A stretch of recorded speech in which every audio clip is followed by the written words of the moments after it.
so we were gonna have, the engineer come tonight, we had a conflict with him, so he couldn't make it tonight, so we are gonna have him come to another meeting before proceeding to discuss Mill Lake. So there's questions everyone's gonna have, so, and we'll let everyone know when that's gonna be, we'll table the late, so we can get him to another meeting. So first we'll go to Tom, Vice President reports. Sorry, So, welcome. I'm gonna go ahead and address everybody here. Going on my 25th year on this board, 28 years in Hidden Lake. I'm looking at everybody here, and I know you all by your first name, so you know me as well. I just want to mention a few things before we get started. We are starting. And I feel that it's necessary to address all of you as far as what this board has done in the past 25 years that I know. I've worked with several boards. I'm looking at several board members that used to be on the board as well. And starting off, when I got here, my wife and I, before kids, we saw that, there was like no connected sidewalks. It was like, oh, okay, no connected sidewalks, that's cool. So what I did was I connected with the city, and I said, we have people that are handicapped, that are on walkers, what have you, that need to get across. Is there any way that there's a possibility of having sidewalks? I just threw it out there. So I met with this woman, I don't need to name her, but she was in charge of the grants, whatnot, in the city of Boca. She says, it was interesting you say that. There's other communities as well that's asking about that. So, cut to the chase, we had sidewalks put in where it was connecting on the corners. That wasn't the case before. So that way, people who wanted to go across the street didn't have to go down somebody's driveway and what have you, if you wanted to go to the park. And eventually, in my case, it was a baby stroller, But in any event, we had a sidewalk petition done. Wasn't even needed. We had an agreement. The gentleman across the street from me, Bob Callahan, former treasurer, many of you remember him. He was handicapped, and so he filled out the form and we proceeded that. So that was done. Little things like that meant a lot back then. And they continued. And there was times where, just recently with the sidewalk issue, I happened to be taking some pictures of the front entrance. In fact, I was actually on my phone across from 2nd Avenue on the side. I saw a woman with a stroller, and she was coming in from Boca Lake Estates, and she was going to the park. She was on the street. There was no sidewalk, so she was on the street. She was on the street, what was basically irregular. She almost got hit, and I happened to catch it on video. She was okay, baby was okay, everybody's okay, but it was a near miss. I forwarded that video to Mr. Lee Connell from the city of Boca. And I told him what I had witnessed and what we need there. Also, I told him that school children are walking down the exit. I said, not a good thing, we need to have a sidewalk here. So, they say the old cliche, picture means 1,000 words. This really worked because we were put on the sidewalk issue that came up, and sure enough, they put that sidewalk in that you see. Nice to see. Now, granted, it's on the berm, it's actually city property, but really, it's irrevocable agreement that we have with the city that we maintain that front entrance, which leads me to what we've done for that front entrance, with that front entrance. Back years ago, I don't see Aaron. Oh, Aaron. Okay, I'm glad you're here. Aaron Fix and I, we actually accepted an award or an accolade or something from the city of Boca for dressing up the front, if you recall. We did this with not a whole lot of money back then. And what happened was, a couple of the trees were hit by lightning, what have you, so we had to replace it. There's times where we have to fund something when it becomes broken.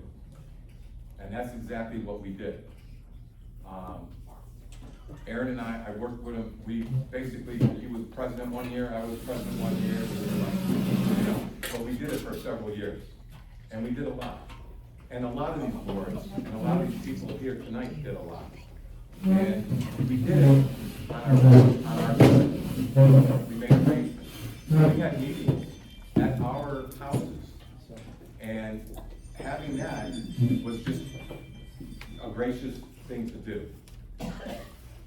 It became a little bit, there were times when people weren't happy. Not everybody's gonna be happy, okay? So, we did what we could do. We did it at the library, we had it at different places. Here we are now, thanks to Andy Hagan. I don't know if Andy's here, I don't see him. And we don't get charged for having this fellowship room to have the meeting. But if I could just say this, and I'm finish up. The other thing was, and I know a lot of you people have heard this already, we were fortunate that I connected with the city regarding our outfall back in 2012, when it broke, literally broke. It was tipped over, so it wasn't functioning the way it was engineered to do. That being said, I contacted the city. I'm not gonna mention the gentleman's name, he's retired now. He said, Tom, we got all the equipment, we can take care of that, we can vacuum that out, we can see what's going on with that, and we'll do it. And he put it in writing, in an email format, and I held on to it. It didn't happen right away. In fact, this gentleman retired, so the next guy that took his place, I told him all about it, and he was on board. So he said, yeah, he said, we'll consider this, and we'll take care of the outfall and what have you. So they did that, and then the city didn't have the equipment to actually vacuum out that drain that goes across from the outfall of the lake, across underneath Northwest 4th Avenue, and out to the canal. That being said, they had to contract it out with a company by the name of Shenandoah, large company. So they came in, they gave a proposal. I have the proposal. The proposal that they gave to the city on behalf of Hidden Lake POA to do this was $33,000. And I thought, oh wow, they're gonna come back after us now.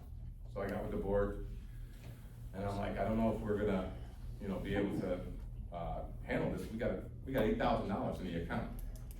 So how are we gonna take care of this? So I said, I'm gonna address this the same way I did with the new guy that came in. I said, you guys said that you guys were gonna take care of this. So I held their feet to the fire, if you will. He leaves during all this process, this particular stormwater manager, and another gentleman gets involved. And he told me I can quote him, his name is Zach Beer. He's there now. He actually gave us a report to relay to the board with regards to the lake and what have you. But as far as the outfall was concerned, they took care of it entirely, the city. We didn't pay a dime, nor could we have afforded to anyway. But we didn't pay a dime for that, and it needed to be done. We actually had on Northwest 4th Avenue, one of the sidewalks that caved in as a result, because of the corrugated metal that was 30 inches in diameter was basically compromised to a point where it was not even working. So all that water and sand was left inside there. The thing was like half full. That's why the city couldn't do it at the time as far as vacuuming it out. Shenandoah came, and they did. And they did to a point where they were able to put a slip line in there, which was 24 inches in diameter, and slip it right through all the way to the canal.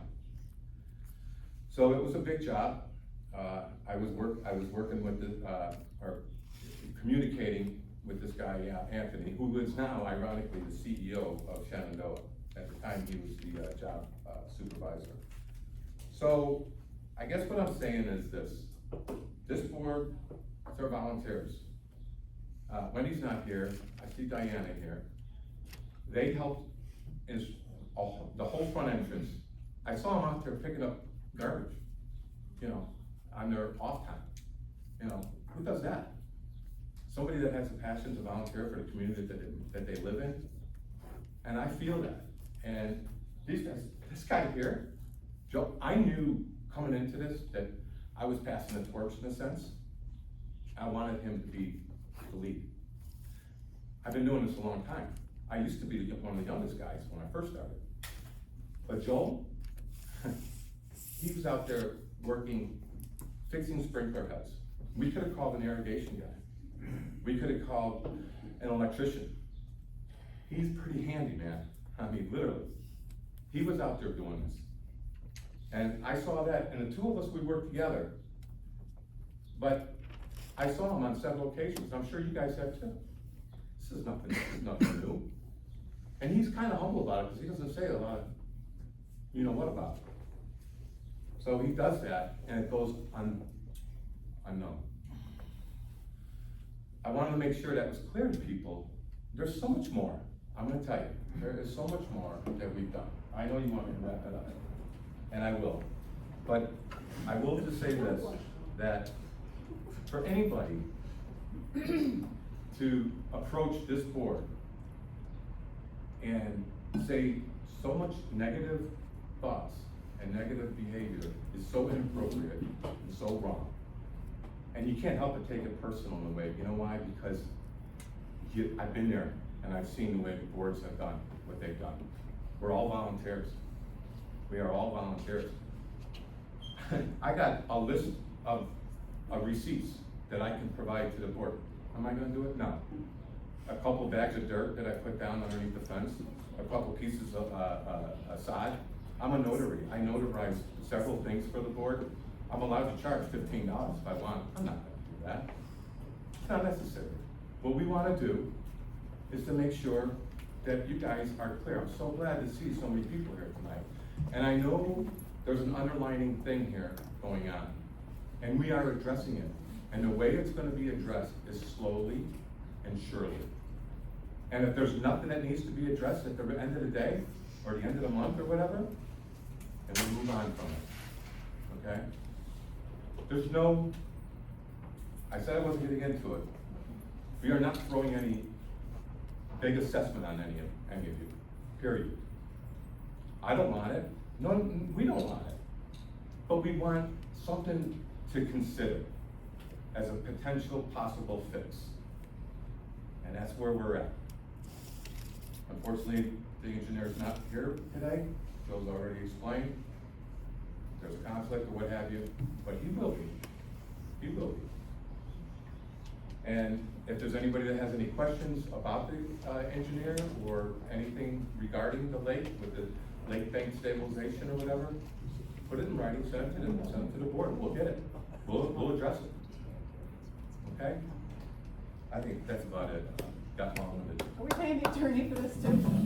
Mr. Schneider? The last time I had come. Okay, just wondering. Sorry, I took 12 minutes. I know, but I was just wondering. Yeah. There's nothing on Yeah, there. no, yeah, you don't go. Yeah, that's my best report. Secretary report?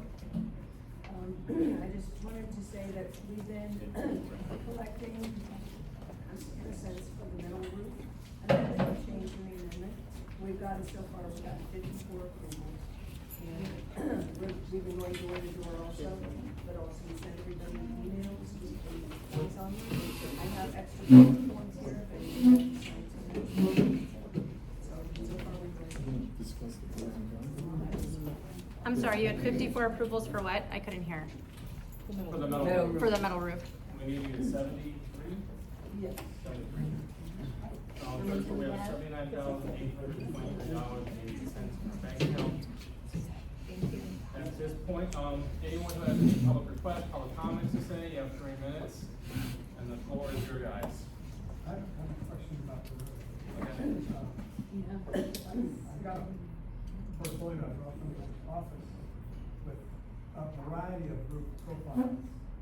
So when people go ahead with a roof, I think that it would be behoove us to have set limits on how far you can go with the roofs. There are so many styles.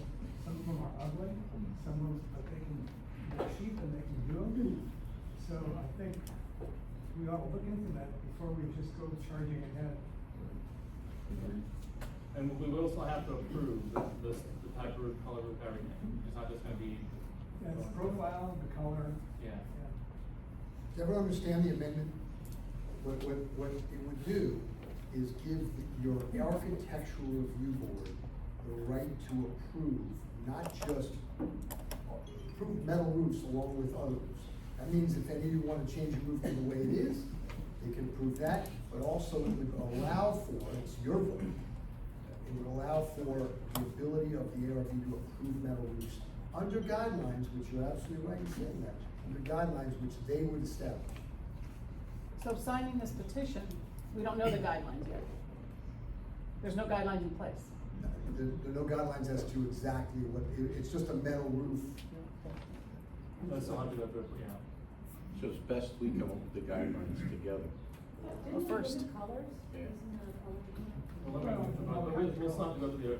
When you have guidelines as to roofs now, you have to put you have to put guidelines as to metal roofs if you approve. Which is basically just colors and stuff. Color, the seam type. Colors and profiles. Yeah. And you say that because you have a number of residents who discussed the fact that they wanted to have to do it. And do anything with your house, supposed to get approved. 100%. So it's a, Exactly. So when can we get those guidelines before we pass this amendment, hopefully?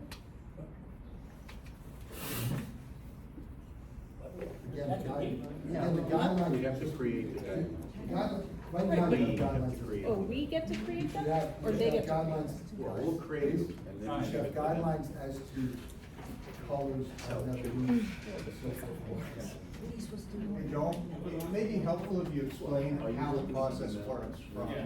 signing the not the petition, but the application, to going through the process of finalizing it. So I think there's a lot of confusion as to how it works exactly. Right now, it sounds like some people are confused. Okay, well, if we sign this, we're gonna get metal roofs. Yeah. And we can have any metal roof, and that, as you know, is not the case. It's just like a barrel power roof. Whenever anyone applies for a roof, they bring us a sample of color. So you still have to bring us color your roof you're gonna change it to. And then, you know, the main thing is to stay away from the rivets. So the rivets. Right. the rivets- Joel, I think the question is really around what are the guidelines? And Yeah. the whole idea is that we should create the guidelines Yeah. together. That's all. It shouldn't be you guys, because metal roofs right now aren't on there, right? That's what we're asking for. So we gotta add metal roofs. Yeah. But somebody's style may be different than other person's style, but that should not It doesn't matter. discontinue. Yeah. Well, I just heard something that, you know, because of some style, it may not get approved. I Well, don't think that's right. some have like rivets, for example, and over time they start rusting. That's one, I can tell you right now, I wouldn't vote to approve, because over time they start rusting, it's a cheaper product, but they have the standing seam and stuff like that. There's so many different styles, you can't be specific with them all. You gotta kind of leave it up to the approval aspect of it and let us trust you to make a good decision what they're gonna bring to us. Part Not of the just- problem with that is architectural boards change from Yeah. year to year. One year they can say, yeah, this is good, next year the next group Right. says, no, this is bad. So there should be some sort of guidelines, or, Written out. or they're gonna take you to court and say, Yeah. why can't I have it? You can't say I can't have it, And right? I have no problem limiting it to be a very limited, narrow path, that's fine with me, because I'm very specific about, you know, architecture stuff for myself, but that's gonna leave it up to everyone else, oh, well, now I don't get what I want. So what I think is that, I personally think, John, you know, he's an architect, so he kinda understands that mindset too, I think that we gotta trust you guys to bring us something that we would get approved, and we wouldn't just say, oh, this is. Might be worth finding out how do other developments handle it.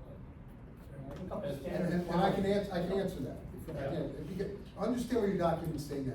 You have an architectural review board which says, is empowered to approve things, which in there, if you read, it says harmonious to the community.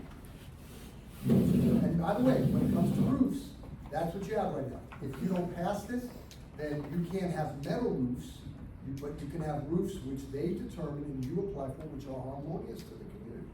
And you, for all these years, 25 years, whatever long, have allowed for your architectural review boards to have a say in regards to alterations to the Yeah, exterior. but we had a period of time that, there was a group of people, Alvin was one of them, that we had a hurricane, and they wanted to change the style of their roof from variable tile to metal. And he had to go around and get everybody to sign off on it to change the roof. That's what we're doing now. But you're not giving people guidelines, you're just saying metal roofs. The guidelines, that, believe me, before it was the same way.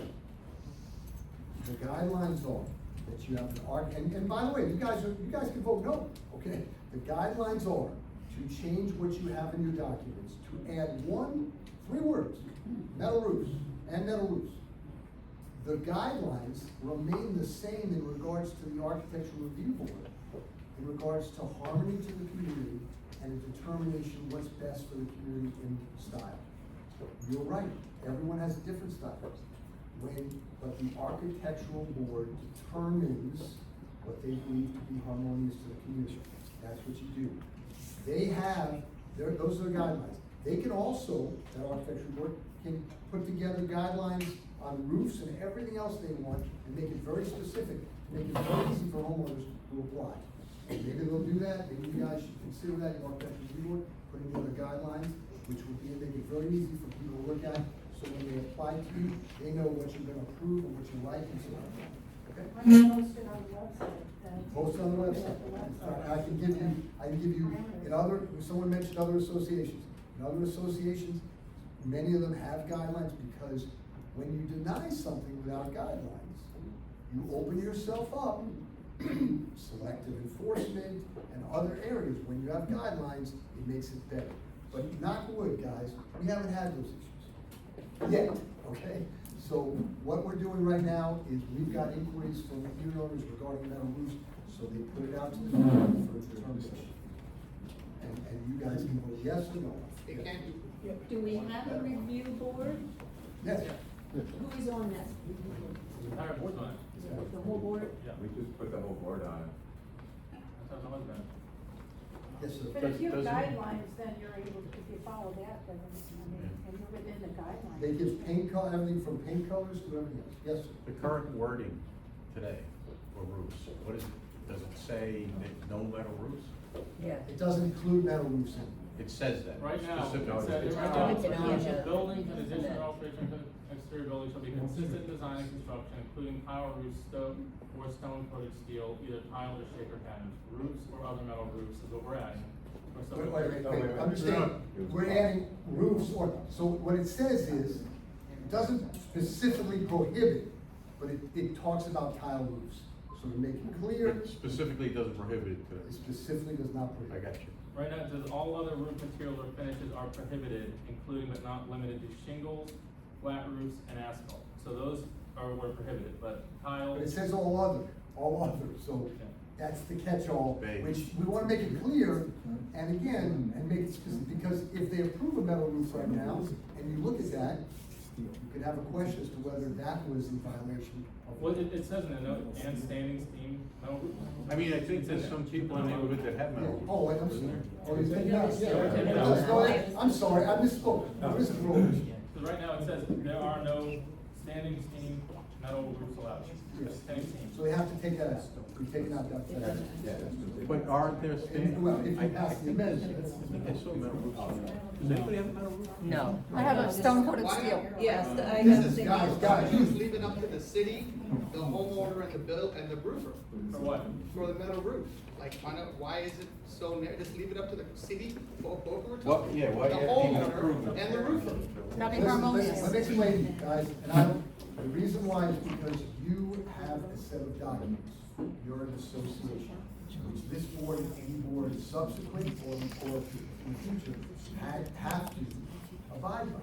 And those documents state what it is, so you have to get approval. Well, At that's this changing point, now. the city's not gonna approve something unless the homeowner association approves it. So can it be worded that roofs are subject to city code, roofer and, and the homeowner, and then put in there something that kinda keeps it aligned with everybody else's, but, like open to, cause what if you get, a killer deal on this style roof and you wanna do that, or, the roofer that's selling these roofs at that time you wanna do, now you're limited to whoever is in the architectural board.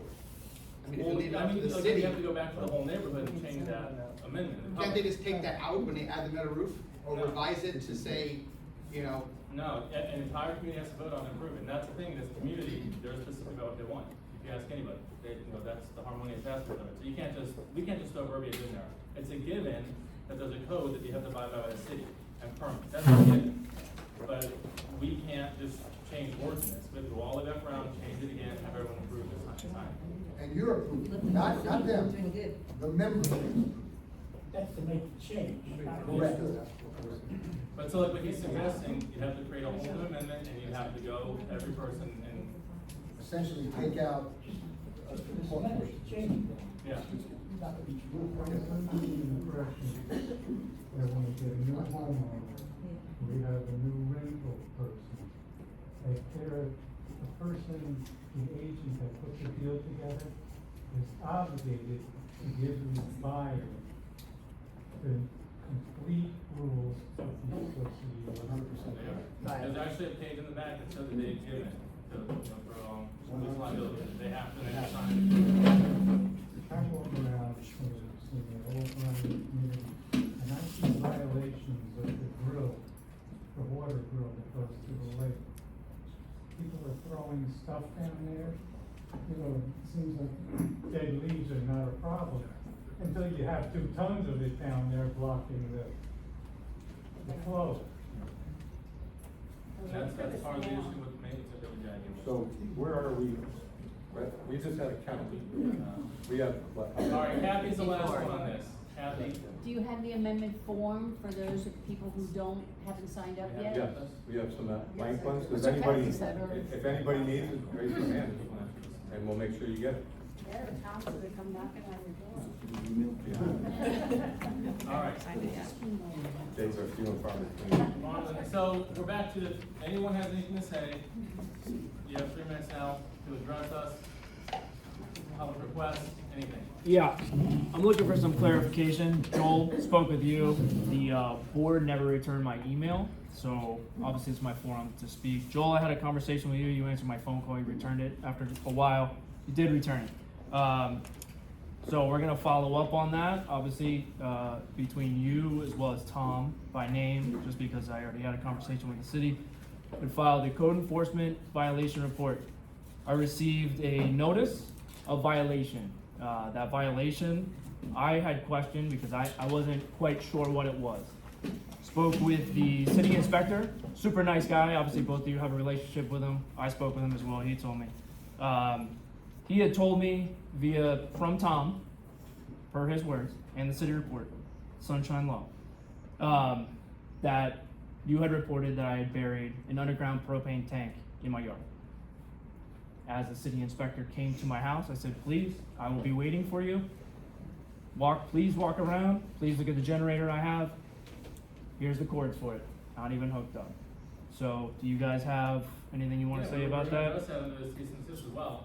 The whole point of that was Sure did. The whole point of that was to find out that you didn't file an ARP approval for a generator to be buried.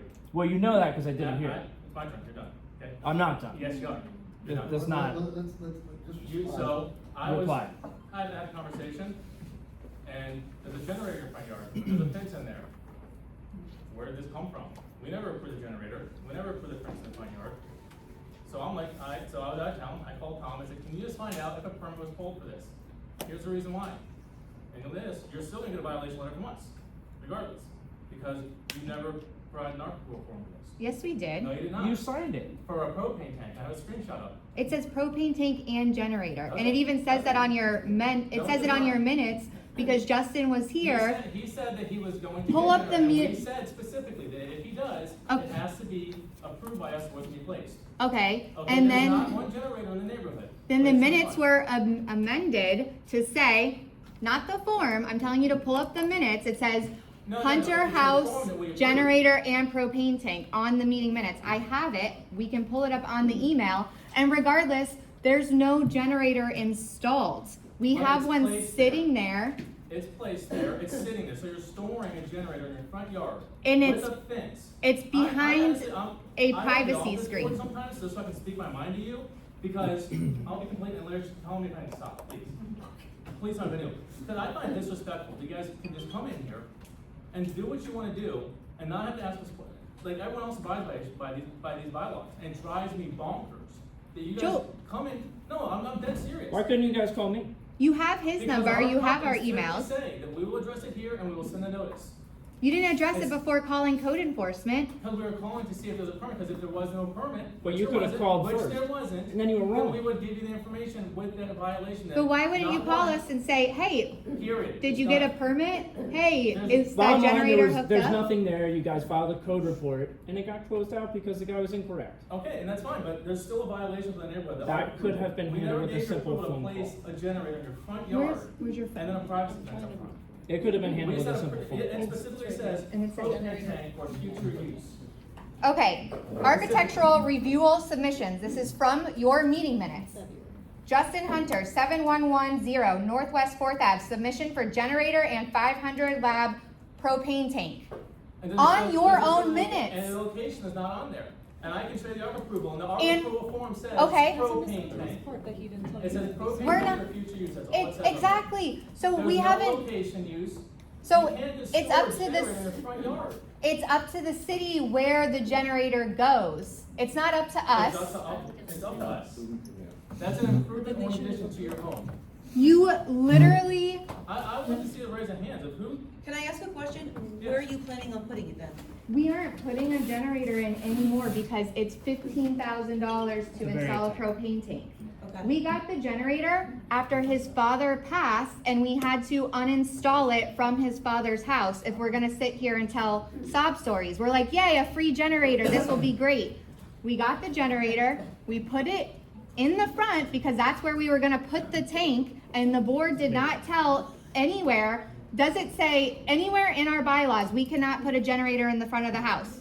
You even said at the meeting, did he not, Justin, that one of you guys on the board has a generator that is behind fences, or behind bushes, I'm sorry.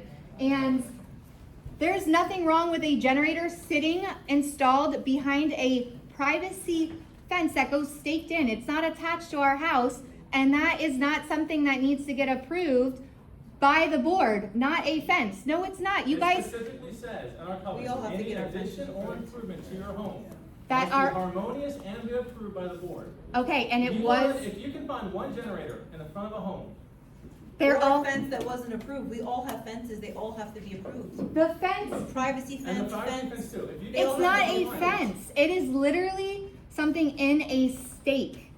And So the, you're leaving it there permanently? That's a fixed spot? no, actually, if anyone would like to buy a generator, we have one for sale, just to let you guys all know. It's not attached to our house, it's not an improvement, and it's not a fence. It is a privacy stake. If you go along anyone's house, there are plenty of stakes in there. You guys are just playing games now. No, This we're is not. ridiculous. We got Yes, you other are. violations we're doing. We Alright. have it in the minutes that it was approved by you guys. There is nothing in the minutes that says it is not allowed to be in the front of the house. If it was, it would be there. Your ARC approval says for a propane tank for future use, it specifically says that in your ARC No, application. it I've got a just- screenshot of it. It's in the minutes. It literally That's- says, and because we you told Justin verbally, Before he gets a generator installed, during- that we need to approve it through the ARC form. absolutely not. You Specifically said literally, that to him, because he walked up here But it's and not said it installed. after the meeting. it's, So you can say what you wanna do, I don't care. I'm Yeah. done talking about this with you guys. Well, let's- It's driving me nuts, it really let me is. just- It's let me just disrespectful interject. to your neighbors, Let me you just can do whatever you interject. want. There it is right there, Larry, hold on. Yeah.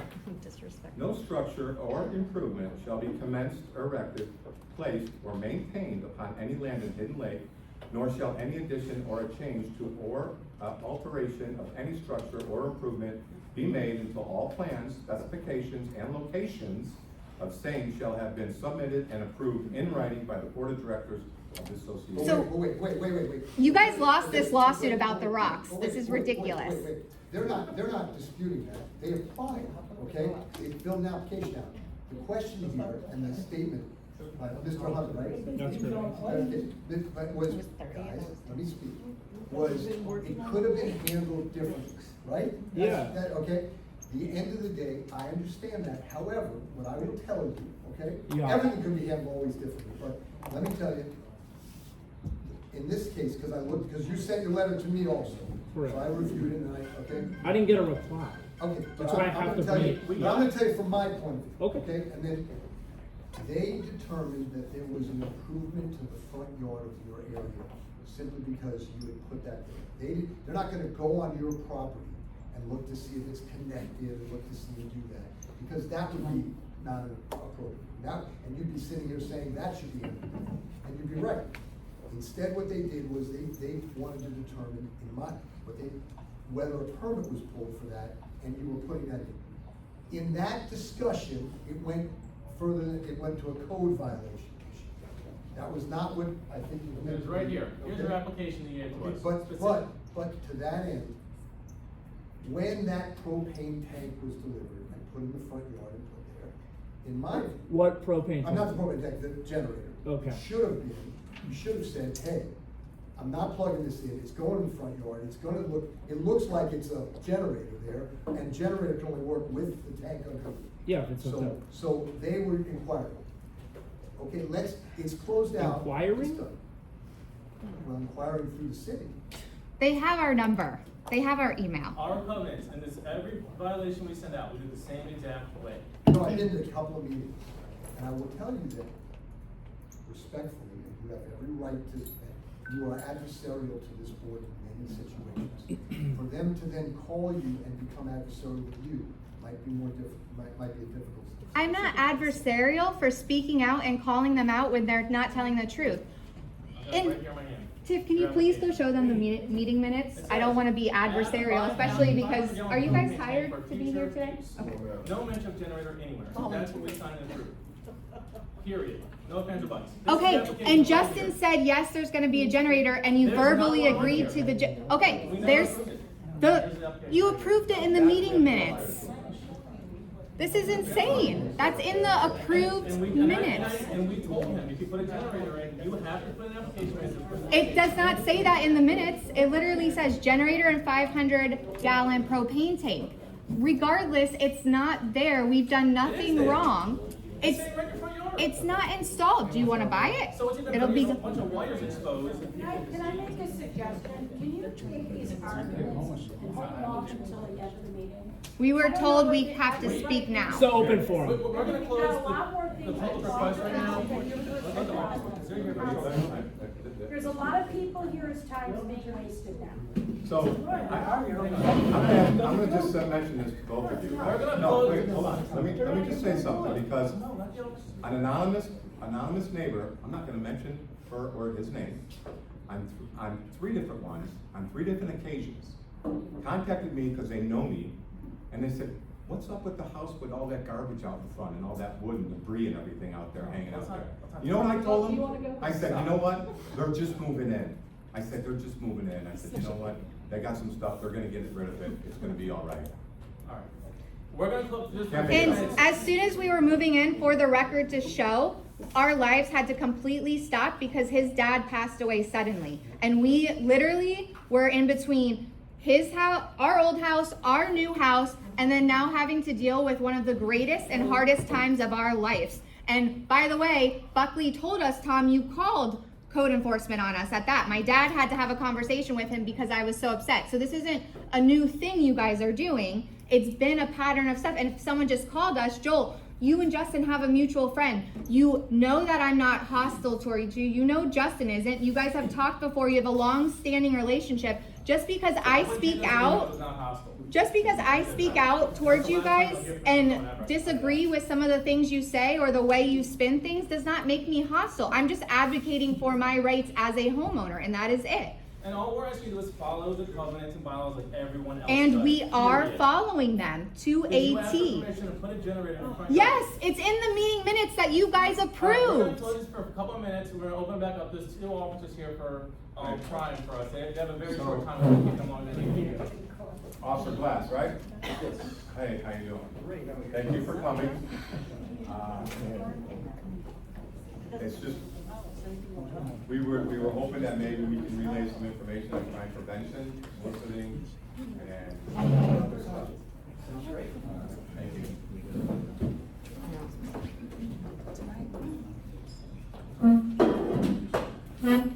Alright, get ready. Good evening. I'm Captain Graham. This is Officer Glass. Officer Glass is a member of the Crime Prevention Unit. He also is a homeless liaison. I am the commander of the Eastern District. I also am the drone commander as well. So we'll go over some things, and if you guys have any questions, please ask. Good evening, everybody. Thanks for having us. Appreciate the invitation. Saved me from cooking dinner tonight. Always a good thing. So, yeah, generally, we're not hired for any association business or anything. Thought you were security. Yes. Things, just general crime things, what you can do to help us out and how we can help you out. So again, thanks for having us. I'm Officer Glass. I'm part of the community engagement unit. This is my 20th year here, so it's a very exciting time. And as you know, Boca Raton is growing, a lot of changes going on. And so with that, you know, like every city, we have some growing issues and stuff like that that we'll address so that we can keep city of Boca the great place to live, work, and Play. So many different ways for us to stay connected with you guys, right? Obviously, social media is the way to go. We're on BocaPolice.com, Facebook, Instagram, all this stuff. And then if anybody hasn't signed up for Alert Boca, getting like alert text messages, that's a really good way. Might save you an hour drive home. If you're stuck in traffic, it'll tell you, hey, the road's blocked due to a crash or something like that, and then take an alternative route. Okay, so basically, in the city of Boca Raton, obviously it's a wonderful city, it's why we all live here. Okay, I grew up here, I call this home as well. Is basically it's property crimes is predominantly what our issues are, which isn't great, but it's better than person's crimes, right? Crimes against yourself. Okay, so burglaries and thefts pretty much are what we talk about with property crimes. Okay, so and one of the things that I always like to touch on is the difference between what a burglary is and then what a robbery is, because there's a lot of confusion in that. And that makes a big difference to us of how we respond to those calls for service. So a robbery is really a crime against a person. That would be someone saying, give me all your money or something like that, holding a knife or something. That's a crime against yourself. If someone calls saying, I was just robbed by someone, it's going to generate a much greater response, lights and sirens and so forth like that. If you come home and for some reason somebody you realized in the morning or whatever that your car was rummaged through, you know, that's like a burglary. It's a property crime. We'll probably not be coming with lights and sirens. It's delayed, and things like that. So that's important just to know, because that's one of the most common confusing things that people get on TV. It's always wrong. But basically, some of the things I kind of got just to give you an idea of your area. It's not specific to your neighborhood only. It's kind of just more of a smaller reporting area for you guys. So it's not specific to exactly your neighborhood, but when we're talking about the property crimes, we have 1 vehicle theft, and this is for the last year. Okay, 1 vehicle theft, 7 burglaries to the vehicle, and then 1 to a residence. Okay, so that's for a year. Is that just for Milford area anyway?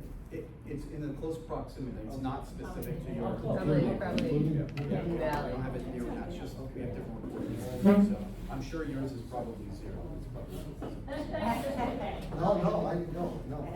The communities I represent have a lot of car robbers because key fobs are cars. We'll discuss that. Right. So right back to the robbery. And that's the Hidden Valley.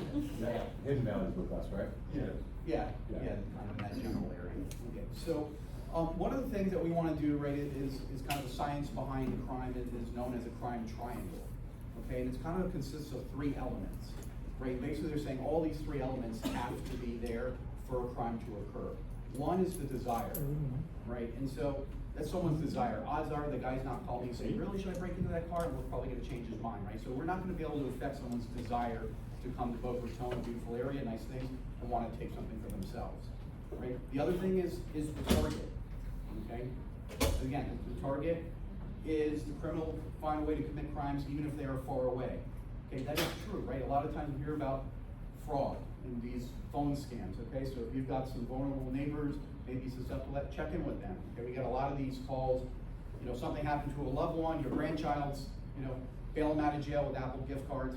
The jail's not taking Apple gift cards, so I promise you. Okay, but, you know, we're chuckling, but it happens all the time, okay? So stuff like that, call the Federal Trade Commission, report stuff like that, okay? It is serious. People do unfortunately lose a lot of money through those scams. You know, you won the lottery, pay us money, you got some house that you don't know. I mean, the list goes on. I'm sure you've heard it on the news, okay? The third thing is the opportunity. And that is something what we can do as part of that to remove one of the 3 elements needed for the crime. Okay, the opportunity is, what we want to do is take the opportunity away. Okay, so I'm sure you're asking, how do we do that?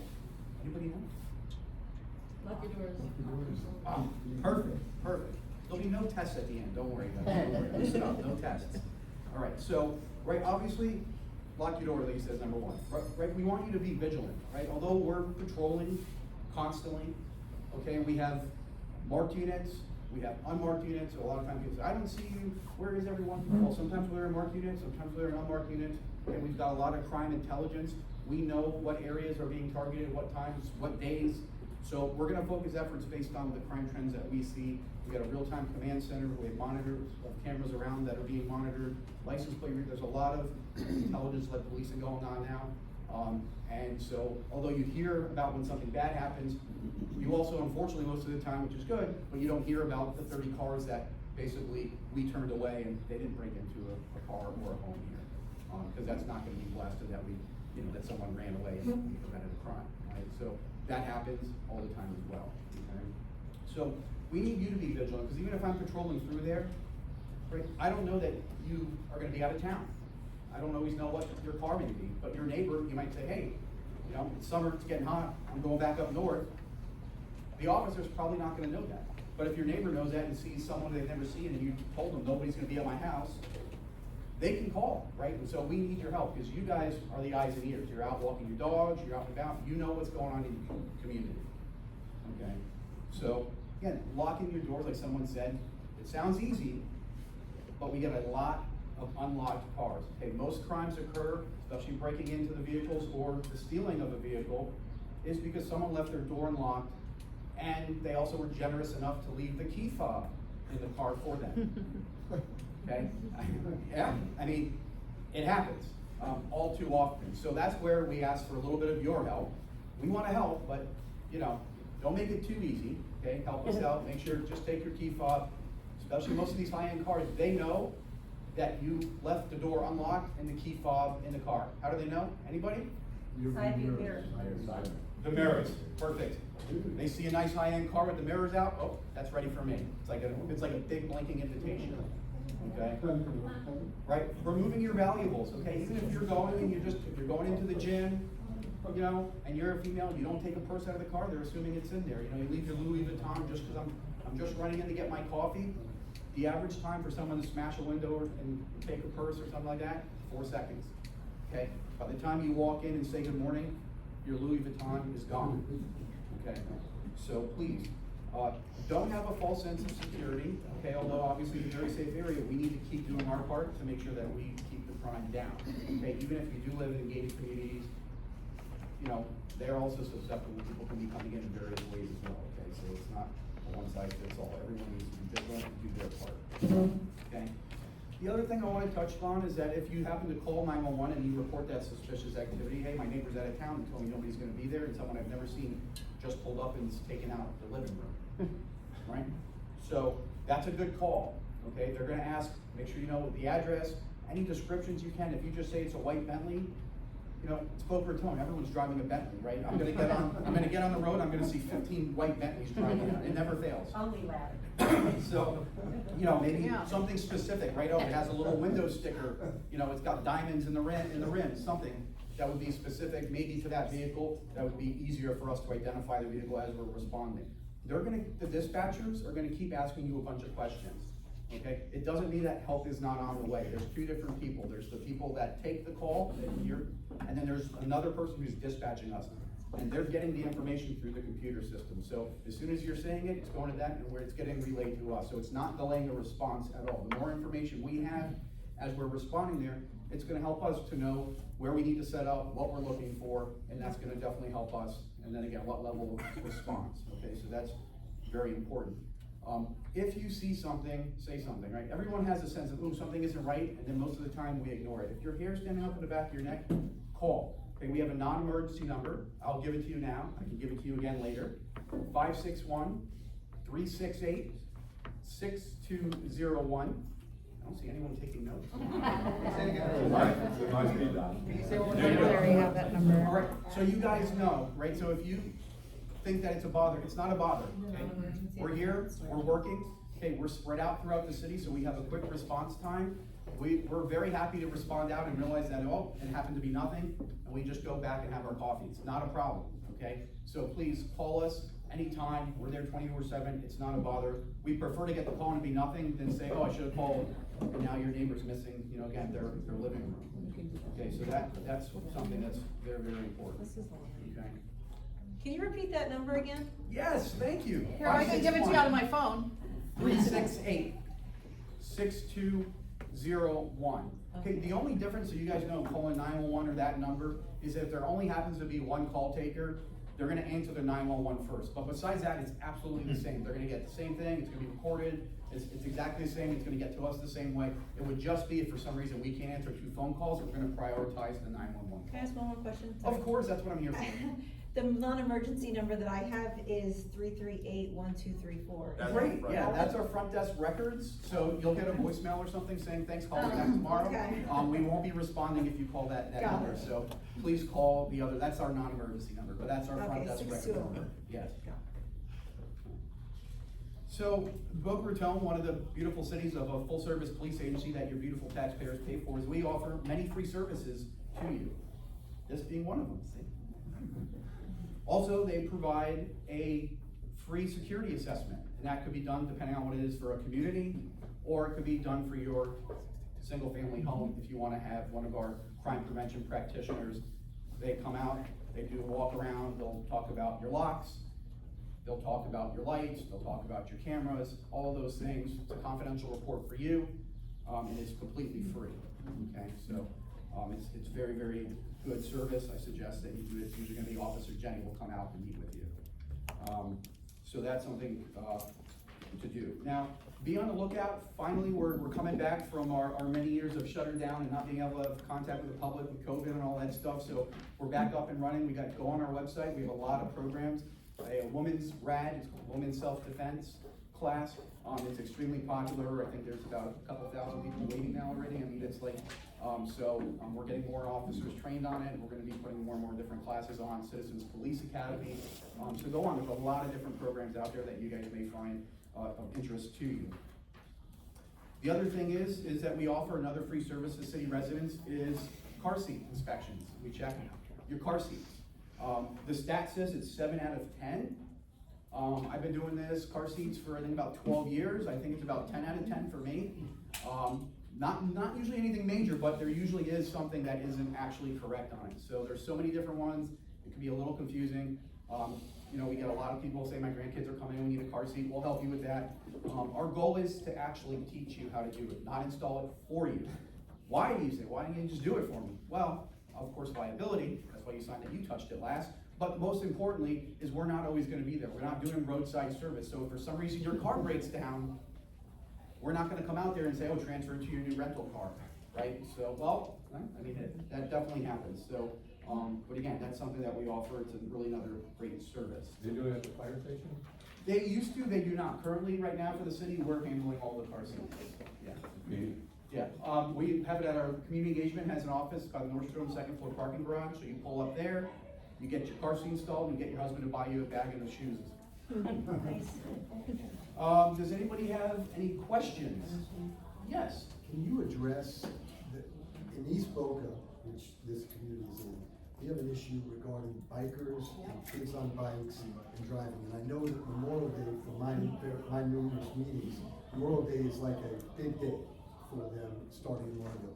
Can you address that issue with this group, advise them, and also other members of your force have always advised, do not interact with them in any way, do not deal with them. I'm sure you're on high alert for Memorial Day. Can you address that? Because on golf carts too, eh? Yeah. So, we've had a couple, we have never had like a major incident like the White House in Miami or Fort Lauderdale. We've had a couple this year that we try to address. Part of our target program that we have actually in the CRA, we added more personnel to there to attack that. We try to do operations well. I would not never engage with them. I feel when you do that, you kind of create more of a problem in the areas as well. Just try to get out of the area, call 911, try to let us know so we can pinpoint and address the issue. Has anyone seen that here, guys? Yeah, The in federal our highway? neighborhood. And around your neighborhood also? Please call. Okay, And I and also saw something in Visor. Yes. Yeah. So we're that, Just all of a sudden started happening. So, one thing that most people know, there actually is some laws in terms of bicycles and e-bikes that we can actually, ticket the parents, for some children. So one, please, a part of the business, you have to call. Cause again, we won't know, and sometimes like how I develop a patrol plan is by the data that I'm getting. So if there's an issue, you have to call. I thought they were starting to patrol in Lake Park because of all the e-bikes and golf carts that are running crazy. Dirt bikes too. Dirt bikes, They're also yeah. ripping the grass I off. mean, all of a sudden, there was patrols right now at various times in Lake Park, and I thought that was the reason. Yeah, I mean, like I said, we're, again, right, intelligence led, we get some information, we get some complaints, and we're gonna try to address those issues, right?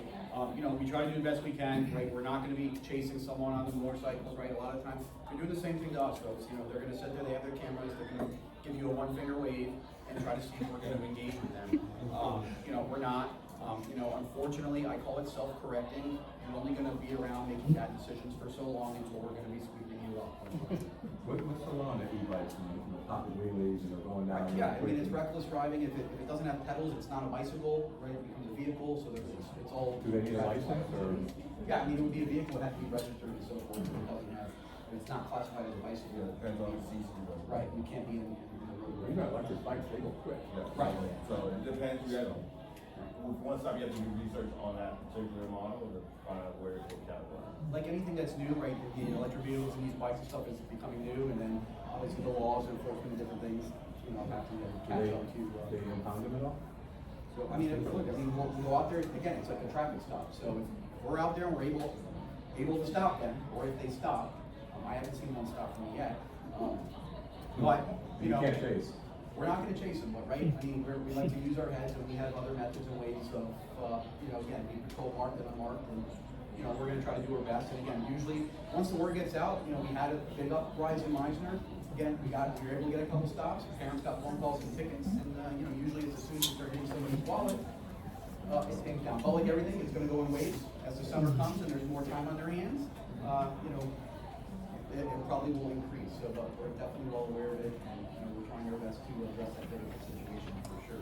Hoping that, nobody does get seriously hurt, obviously, driving recklessly is a way to get seriously hurt.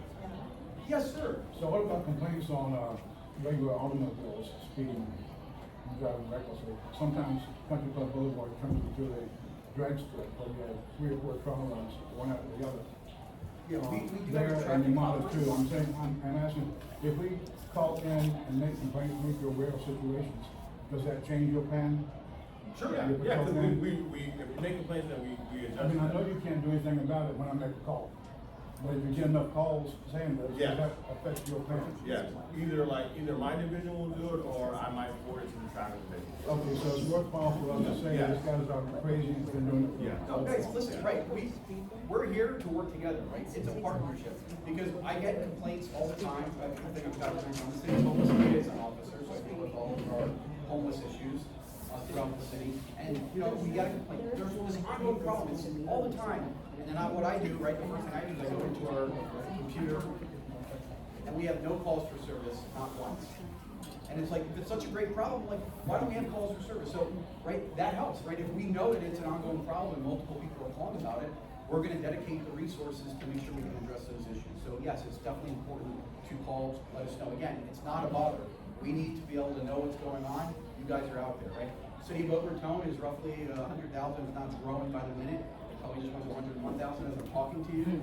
And we've got about 200 officers, right? So a lot more eyes and ears if the community's helping us than just 200 of us, right? So please help us out, and we'll hopefully be able to help you out with that.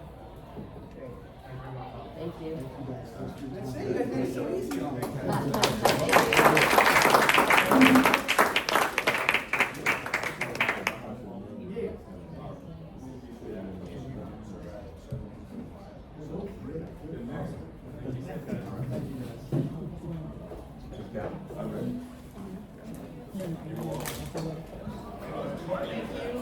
Open it back up to public comments request. Lake engineers not here, I usually. No, he had a conflict because we have to. So what's doing all this? In pictures, 37 years old. Okay. Can you send them to our email by chance, or can you bring them to us? I don't know where the name of the garden is, the only two I have. Yes. They're 37 years old, about a 1-year-old on the swing. The link doesn't look that much. We can't hear you. If we can make a, It doesn't look that much He different. says he has a 37-year apart photo. yeah.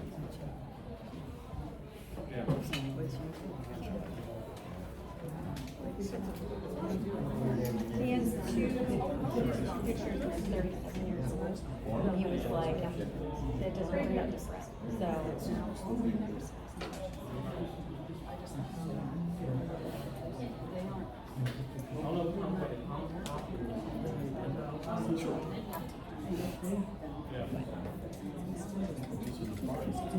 I thought those were our cookies. They're making it nice tonight.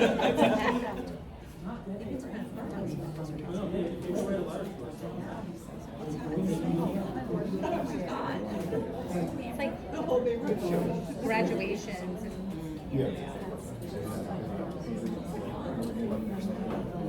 Anyone else for a public comment or public request? What, can we talk about the lake? I mean, why does the engineer have to be here? Well, he was gonna be here to address it, for questions for everybody. We've gone as far as we can as far as answering questions. Who has to answer your questions? So we can talk about, it, we're not doing any decisions or anything on it, by any chance. So nothing has come between our last meeting and this meeting? He was, that's what he was gonna come for. What, sorry. That's what the engineer was gonna come for, was to answer questions, get deeper in the, When did you find out he wasn't coming? today around 3:30. Couldn't we have gotten something? I mean, I wouldn't have gotten the email because I came right from work, but everybody else might have gotten it. He gave Tom a call and just said he had conflict at work and he's on the project. Bonnie, you know how stuff, you know, like somebody's something. If I had a personal assistant, I would. I'm serious, like. Your wife? She's about she's in the Tampa all week, like, I so far. It just seems convenient. We have everyone here and then it's canceled. I just want to have that for the record. And why are we paying Larry for the cops and for Tom's 12 minutes, 13 minutes? I don't understand why Larry's here if we're not gonna talk about the lake. What's for the amendment? Do you have any questions on the amendment? That's what I have questions about. So you said you have forms for those of us who haven't.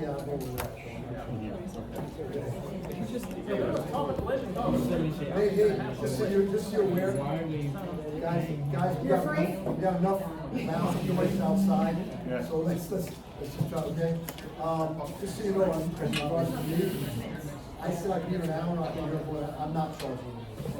No, but why even the hour? Well, John brought up the. Because we might have had, look, John brought up the fact that we should have the guidelines. You know, we could have done that. well, I appreciate it. I mean, I like to see it, I but- like to see it, but I understand. And I will tell you that there have been issues which we're trying to tackle and get done with. They are very difficult to read on any fees I charge. Good. So, which is good for you, but, so they just thought there'd be questions, they can answer them, and, okay, good, thank you.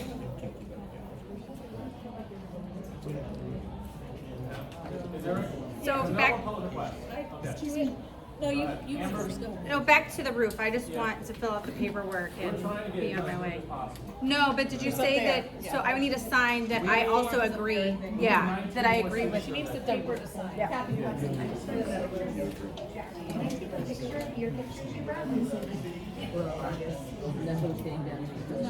Anyone public request comments, guys? This is. We're gonna adjourn the meeting so it's meeting,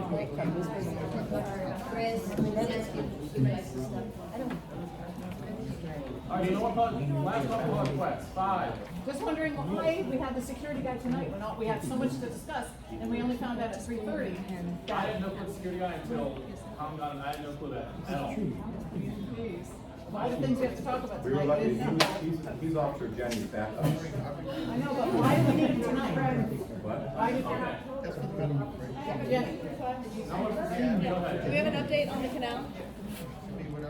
See, that's out the calendar. Did you guys get the letters from the canal? I sent a letter to all the homeowners in Nobody's ever- on the canal. Okay. Did everybody get I got that? an email. No. I sent an email went out to all, Yeah, I got it. did an email go to all the homeowners on the canal? Oh, on the canal. Okay, this is just regarding the canal. I'm Lisa. Yeah, I've been watching the canal for years. We have a problem with, the growth. And so I sent a letter out to get it going, and I also had it sent to the other side, which I'm not sure they sent around. Is that the letter I sent you? Yeah, no. The letter that I had sent you guys for approval, so each homeowner sort of understood the start of where we're going. So, everybody got that, great, if not, ask me and I will send it to you. Probably should have put my phone number on there, that would have helped, then you can contact me. We're getting it treated on a regular basis now, which we had not, it didn't look like that was happening before. The algae bloom has started, I just saw it down by Scott and Tiffany's, it looks like it's running like 2 yard lengths. So, Bill and I talked a little bit about doing a little more aggressive treatment right now, but our next step of where we are in letters is that every homeowner that has a growth and stuff on the canal is gonna get a letter to have it cut back, because it's preventing us from treating the canal, and it's contributing to the problem. So if you have anything in the canal, overhang, whatnot, remove it, because it's a problem. We're gonna work on the other side.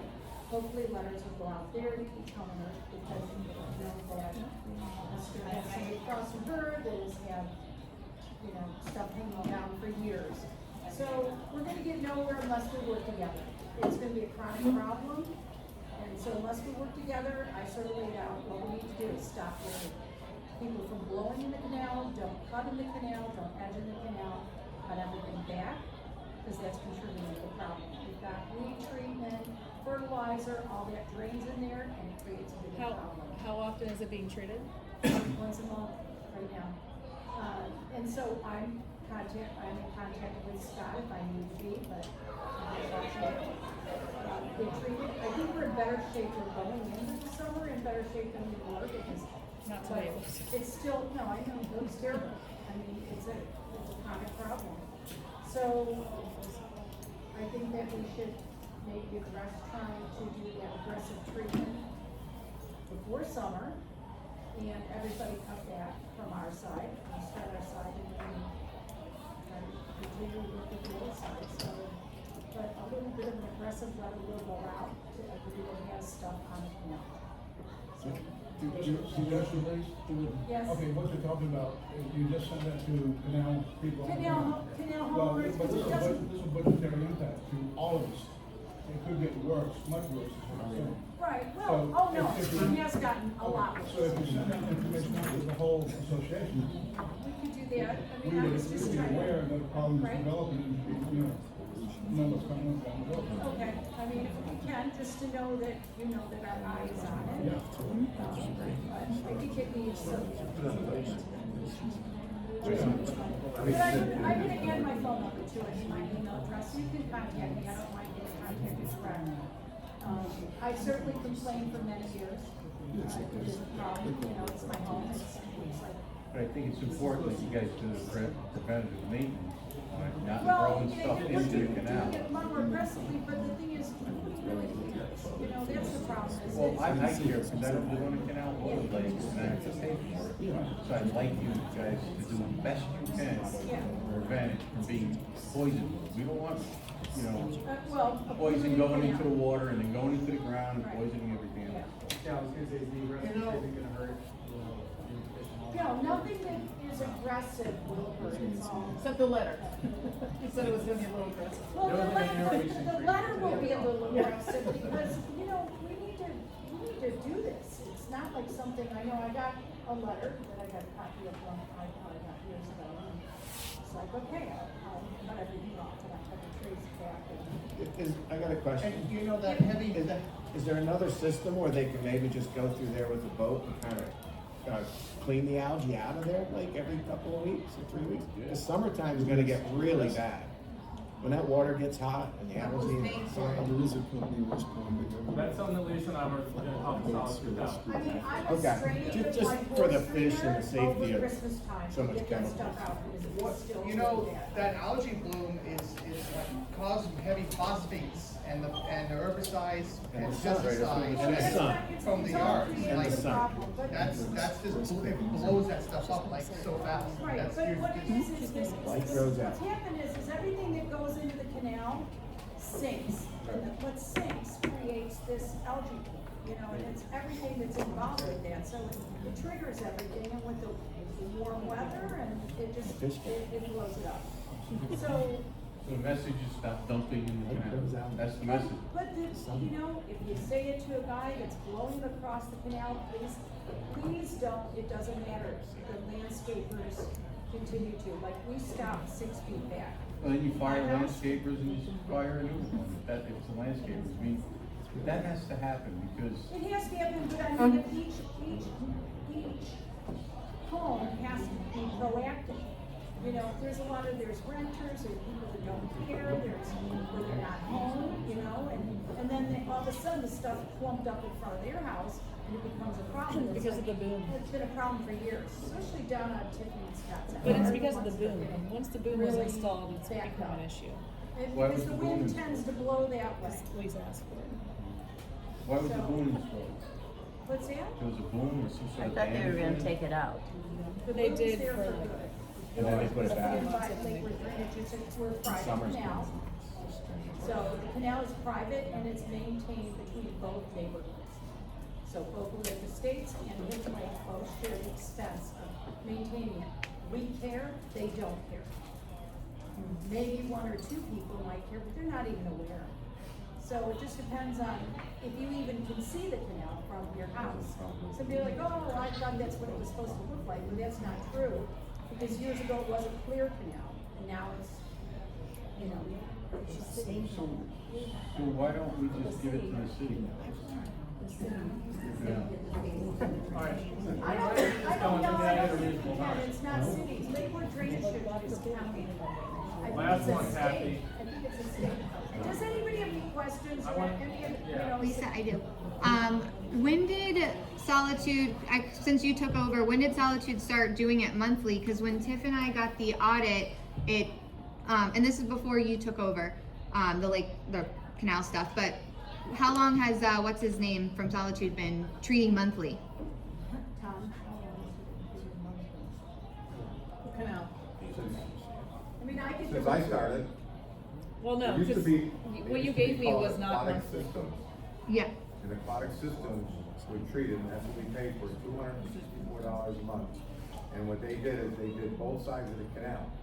And it was almost like convenient for them because they were getting paid from Boca Lake Estates as Yeah. well as us for treating both sides of the canal. Well, I'm just because the audit stuff that we asked for doesn't show that it's been treated monthly, so, and we're not saying this is your fault, but for the contract we read, they're supposed to give you a monthly report, and it looked like a couple times it was treated in 2024, and that's all we were given. You're shaking your head no, but that's literally, we brought If we're the. missing I'm shaking documents, my just head give no it to because us. I have it and I forward it to our board every time I get it. Is that, am I That's, accurate? or Tom, what? I don't that's know. fine. We just They- were not given that when. Full disclosure to the board as far as when they come and treat it.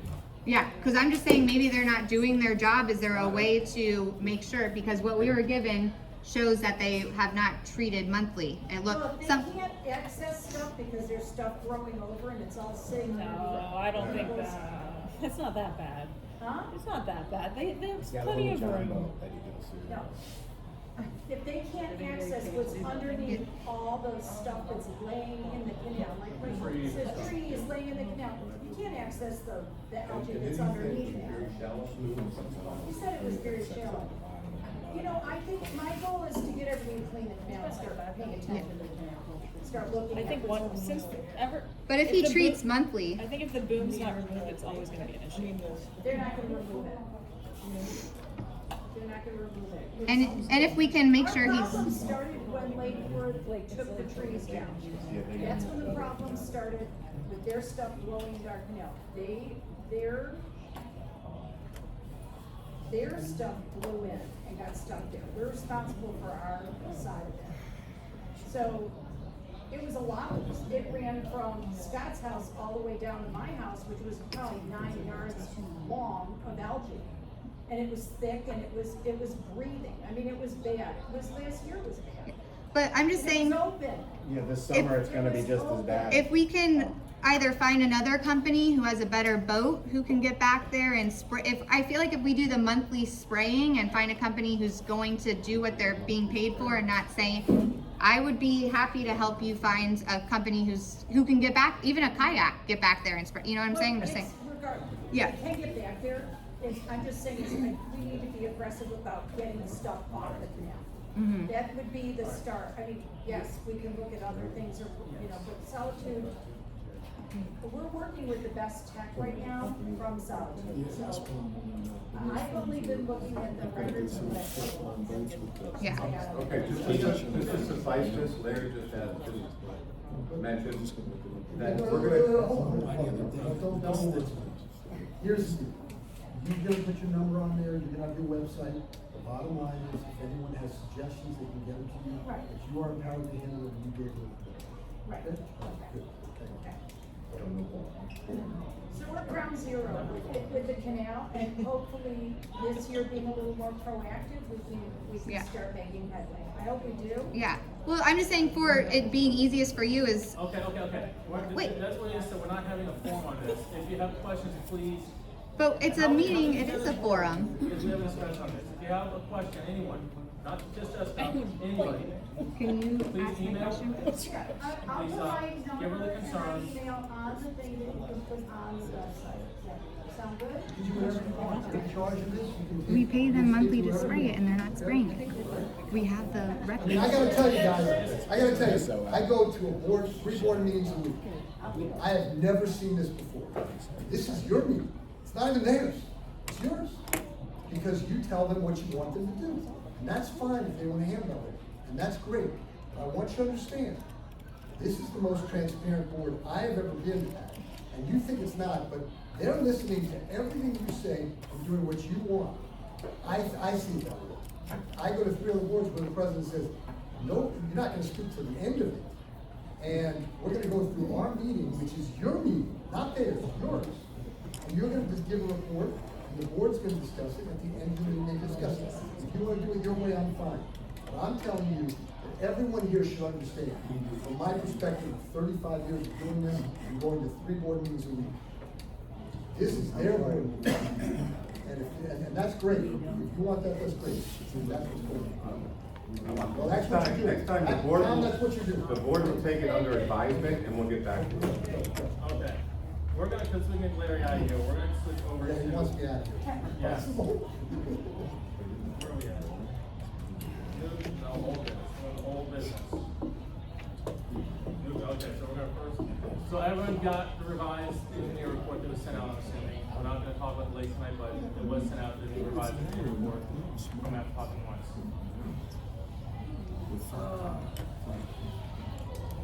Discussing sign placement, so placing signs, you don't need to place signs until like 3 or 4 days before meetings. We really don't need to place signs at all for state statute. We have to have it on the website, but we are placing the signs. Leave it at that. I have no problem placing the signs, but we don't need it out 2 weeks in advance. State statute presents 72 hours in advance. If there's an amendment, it has to be 14 days in advance. If there's an amendment being discussed. Larry? Yes? If there's a special assessment or amendment, it has to be given 14 days notice. Okay, which we did. Thank you, Jessica. And the sign was out 14 days in advance. Yeah, okay, so I'm saying, like. So yes? Okay, so there's not, Yes. okay, so. I know, that's, excuse me, I always thought it was 3 days. It's 48 hours if it's a regular meeting. Let me say this, if there is a special assessment, which there is, or an amendment to your document, when you send that out, you get 14 days notice. So would that make this amendment or the previous amendment? What previous? So when we made this amendment, oh, it was 2 meetings ago, not this How one. far you gave 14 days? Which, that amendment right there, on the end of the week, you provided to the association, you provided 30 days to the same meeting. Yeah, but so that's what I'm asking, whether it's been for that meeting, was and we voted on it, or would that be for this meeting where we're trying to get it finished? Any meeting we continue. Okay. So we continue. You're fine. Okay. You So. can do that too. But, You can do yeah, that too. this is one for, we're not gonna get into it, this is one for everybody though. So, going through this whole process of getting this amendment done and signed, there's a lot of, not blowback, but like, irritation by some residents, because they wanted this done years ago. And they asked for it, and no one ever, so, one made a suggestion that, if someone wants to have something done, why not go out, get, a petition to be signed with the majority of the residents, and bring it to a board meeting.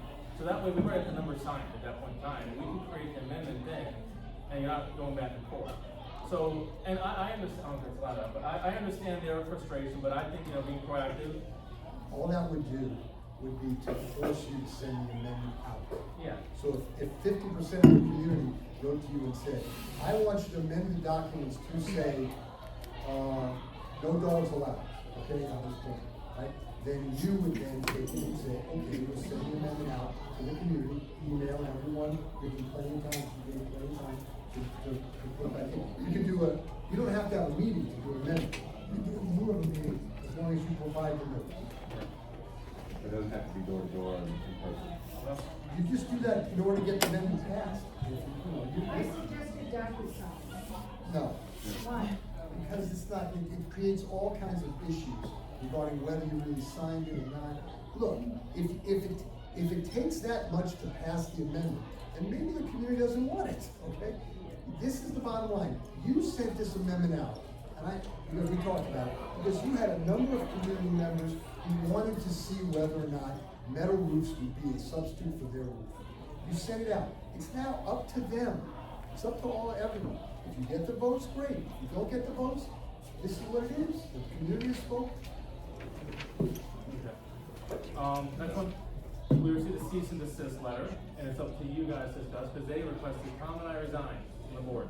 We're basically enforcing, we talked about earlier, enforcing our bylaws and covenants. So, if you guys wanna discuss it, you guys have all seen it and read it already. So it's up to you guys if you wanna discuss it, I feel, not me in time, but I'll wait till you guys. Well, now I know. Here. No. Let me do this. You don't, so when someone requests you resign, the bottom line is, there's a mechanism. If you want someone on the board or off, okay, it's called recall. 50% plus one of your community can recall any board member. Okay, so do you wanna discuss or not? We good? It's up to you guys. Okay. Old business, so.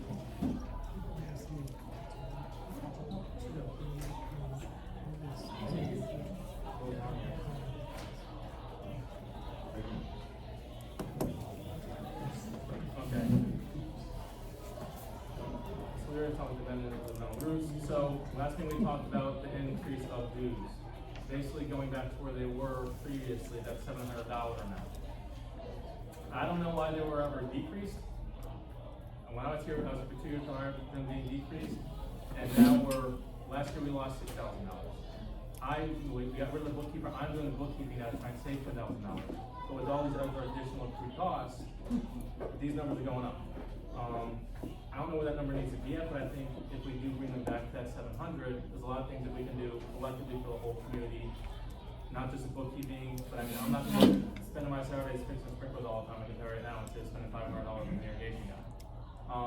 But I mean, that's what I talked to Lisa about, that there's ways we can kind of, okay, maybe help out the canal people this way, help out the burn people. Everyone can collectively create this, and then also, the increased cost we have of maintaining the lake.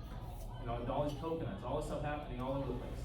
It's a community that we all of us, when we moved in here, agreed to help maintain together. Wendy's not here, I benefit from this. I live on a dry lot in the corner. I get no benefit at all from this at all. But I know I live here to maintain this, I value it, I don't know about everyone else here. But that's just, my thoughts on it. So bring it back, because it was $700 for, I don't know how long, there was never an issue with it. I don't know why it was decreased. Because that included cable. Yeah, that included cable. So I understand that aspect, but now, like, since the last 2 years, our insurance is triple. We have inflation on everything. But do we have to go all the way back to $700? So my aspect is. What do you say now? 500 now. The whole thing is dues typically never decrease. Yeah, he gave me the one. And anyone out here knows that. I looked at my old building the other day, I was paying $392, they're up to $800 now. And that was 5 years ago. But I'm not saying here, but dues always typically go about 2 to 3% a year. That's just because of inflation to cover the cost of insurance. So for us to have gone down, just because we got rid of insurance, just because we got rid of cable, is kind of like, I don't know who was, I don't know, it doesn't make sense to me. I think you had a lot of money. That's what I remember, that there was like a surplus, so Yeah, we we had a lot of money lowered, I mean, that was like back 5-6 years ago. But Go ahead, Aaron. my limited When attendance. that happened, but, I don't remember why, but for some reason we separated from, the cable company. And that was the largest part of our budget at that time, was the cable. That makes sense. That's when it was decreased. Okay, which makes sense to me, and like, I'm just trying to find a way, like, now we're losing $6,000 a year. So that money is there, it's going down. And that's with me doing bookkeeping. Barbara's helping me do bookkeeping, and we shouldn't have to be doing this. Well, it'll help us start building, and it'll help, like, again, now we can help with the canal. We have the ability, that's before. My point is that it goes from 700 to something, and now we're trying to get it back to 700. Every single day. Let's justify what the number should be. 700 is a necessary number. So we can start, I don't, it, Now to the someone, we're not losing money. when we cut it back, or when we, left it as it was. Yeah. After we got the whole thing, okay, now we got money. Well, nature was vacuum, so there's gotta be a place where it's flying to go. Yeah. And we came up with a bunch of ways for it to go. Yeah. So, So that's like, how we feel, like, how can we help? Because they're not gonna do it for open space, so we can try and help the lake, the canal up there. Eventually, we're gonna have some kind of emergency, I'll tell you that right now, it's gonna happen. Not in a pain in the butts. Eventually, the lake is gonna have to get done. No offense, but not anytime soon. But we need to plan for all this stuff. And there was never any reserves, there was nothing ever set up for this stuff planned in the past. There was, and I mean, Aaron probably attested a lot of this, and. Yeah, we had a lot of money. Everything you said And I mean, is exactly right. And like, basically, Lisa and I, we call it, we're starting at ground zero now. Essentially with an old community, at ground zero, to get this stuff, up and running. But don't you have a budget? We do a budget, So and we shouldn't that lost tell you money what last you- year, But you also put an emergency fence in. Myself working is making that budget even. I should be. Joel, when I asked for these documents, Yeah. you gave me a P&L, and then when I asked you said you lost 6,000 last year, and I Yeah. said that's not, this That's- line, you that's told me it was through wrong. November. Can you give me the updated Yeah, actual? we need to update one. But Joel, That's the November we had figure. spending for the fence last year, you had spending for the community party, you had spending for the accounting, which you said yourself last meeting was $12,000, which we no longer have. You bought the tree last year, there was all of this excess spending, which still, from the one you gave us last year, shows that there was like a $5,000 surplus, not a $6,000 loss. But if you add up all of that spending that was done, we would have a surplus. I mean, so the community party, we've been doing a community party for how long? I got one more. 27 years. And all of a sudden now, because, and Meet your neighbors, picnic. we had the cameras, we're gonna security cameras done, also going on.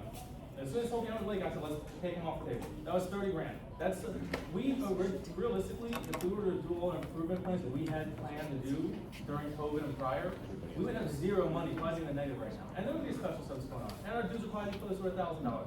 And some people ask about, well, let's hire a management company. Okay, I talked to Bill Campbell, who's my broker also on Campbell Over. You're looking at $1,500 a month, or a quarter for a Housemar Association to get a good management company to take upon. I'm like, that's asinine. Why do we need a manager? What do you need People want that. I don't want that. Gratification. I don't want that. But no one wants cameras or any of this. If it's got all these That's the whole issues, point let of the this, city take it. it's only Let, going to in get my bigger. opinion. But I'm I don't saying, we know. canceled the cameras. Less and more. We canceled the cameras, but there's gotta be I a don't place live on where we can I get no grow. purpose out of it. You guys put a fence around it, no, it's like, my kid's been kicked off the lake. I don't live on the lake. I know, and I don't either, I get nothing out of it, there's no community around the lake. So give the lake back to the city, let the city take care of it, repair it, and leave us alone, let us be. Let us be. They won't do that. Who won't do it? The The city won't do it. We lease the land from the city, do we not? No, we own it. No, we That's not what I heard. lease it. We own it?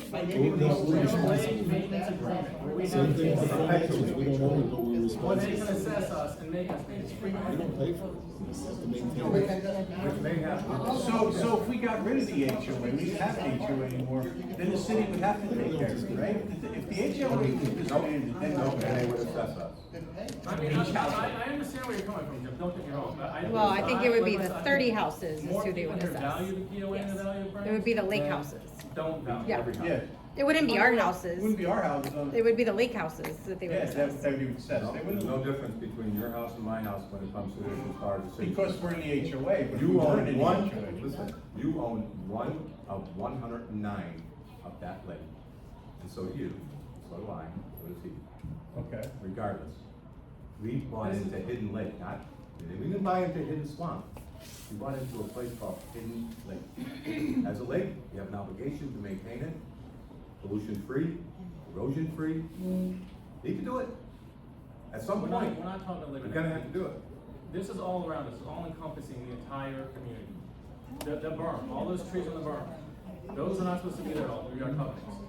But they're there. After people moved in, they're not their responsibility, they were there already, so they don't wanna take care of them. Who's cleaning them up? We are.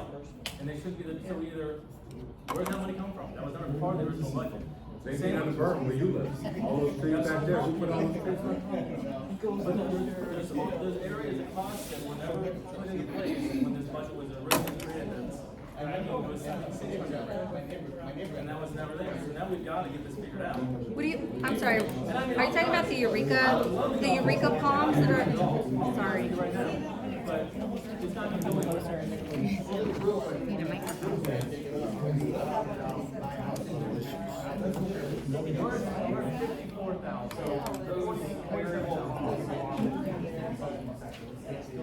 I mean,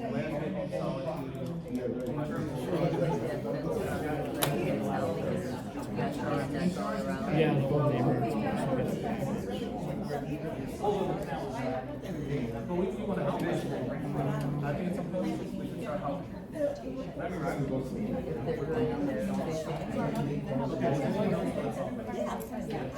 You got plus. No, I was.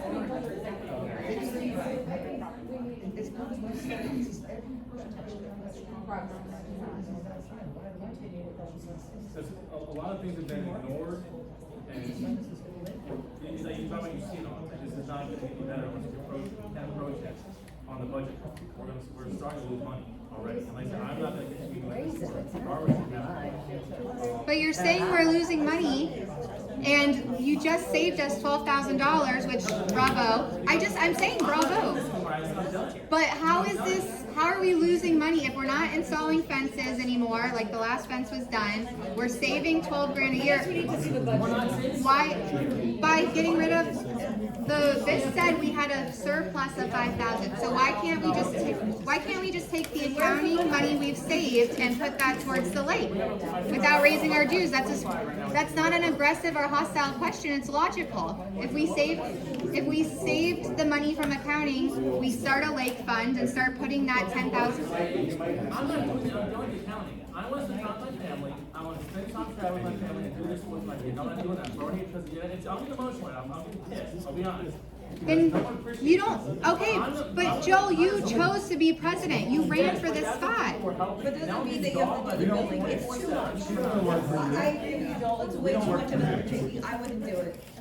We work for the community, and we don't even, this is not a paying job. Yeah, we know. Volunteer. You volunteer. No one is forcing you to be in this position. Amber, you're in councilman. What I'm trying to get to is, Amber, our budget right now, I'm saving 12 grand because I'm doing the work. Barbara's, we're not doing that. We're gonna hire someone to go back to spending 15, 20 grand a year. Now you're in the red all of a sudden. You're bleeding. Same with the spending on your dues every year, sitting at the public meeting stuff. I'm gonna have Larry then instead of us. You know what he's gonna charge you? Probably $4,000. Let me, But these are just examples. let me respond, guys, let me respond, okay? Because here's the reality. That's a crazy Larry truck. You have a amendment to your documents which took place, which said your assessments can be no more than $700 per month. The board fixes the assessments when they feel they're necessary.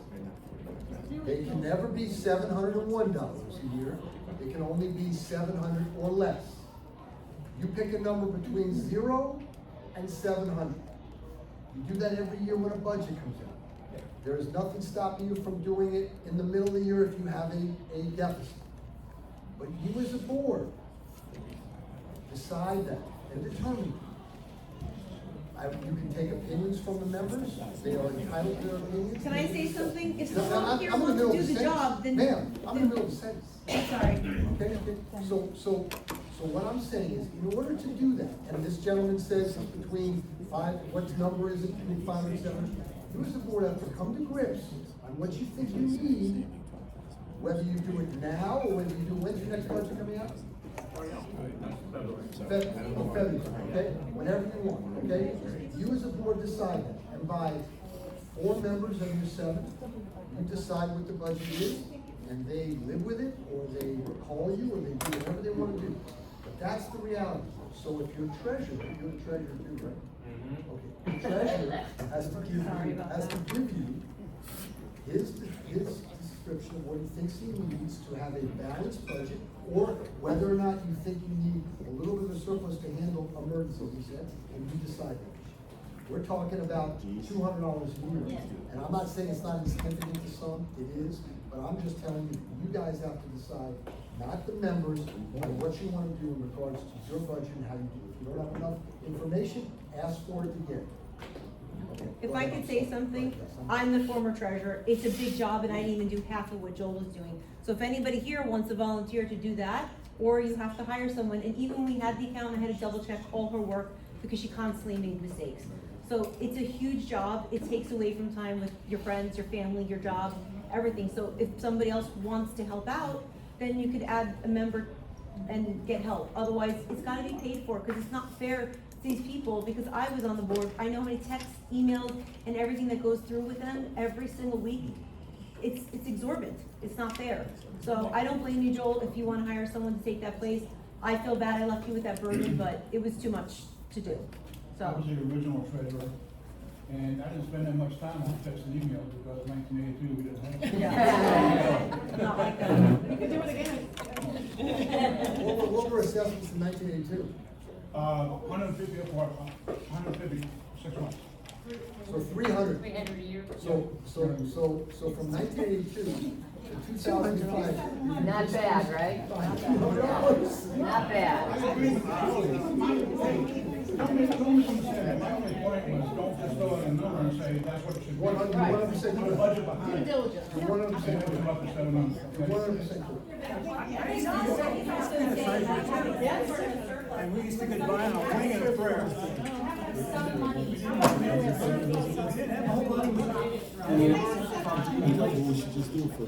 Unless you look at this stuff every day, you don't know what's going on. And I can tell you, I mean, never like, there's a lot of different things, and if we don't do it now, there's gonna be a $2,000 assessment everyone's gonna box one day.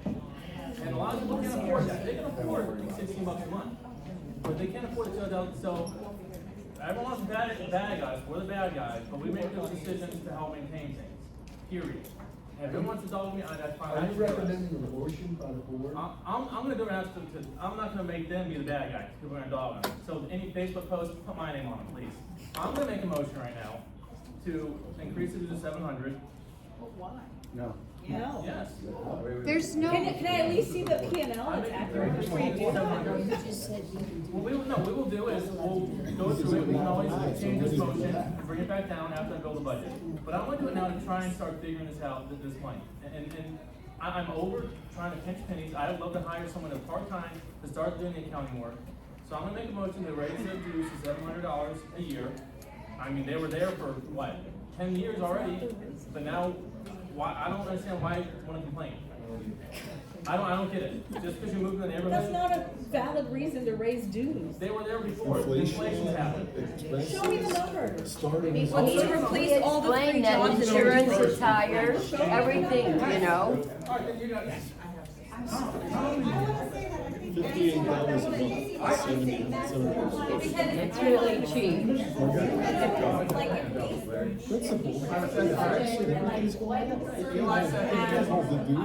Right, once we add in the jobs that they're just paid.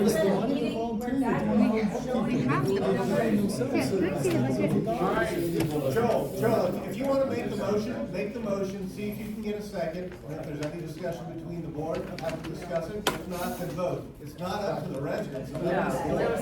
Increase it to 700. All in favor? Aye. Well, you want to have a discussion? Anyone discuss it? Please. When is it, wait a minute, when is this gonna occur? Next year? Try next year. That's next budget year. Next budget. So next year, 2026. So everyone starts saving $16,000 a quarter. So even though you're making the motion, it's not gonna start until next year. So you're gonna have a budget where you will address this motion. You couldn't wait over the month, okay? But the bottom line is. Here, okay, here, I'm gonna revise the motion. I wanna make the motion pending, you look at the dues, increase the dues in 2026. So we can't do anything this year anyway, to 700. We'll go over, we'll find, I've already done it twice already, find all the financials. If we need it, like, we don't have to look at this. Not just me, that's the hard part, I'm always doing all this, everyone else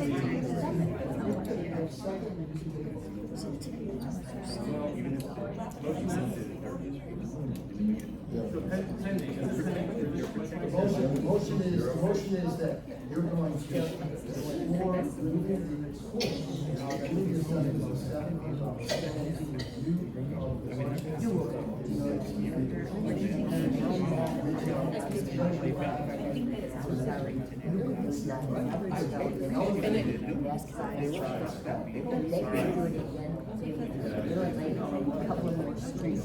Thank you guys. Did you guys vote on it? Yeah, they voted. All right. Thank you guys. Thank you.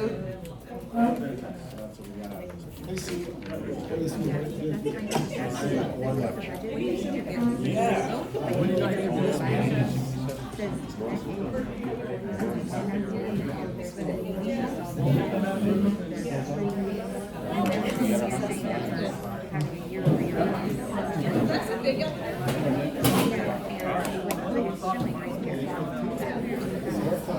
tell me in a month. I don't know. They got rid of the 5,000. Something is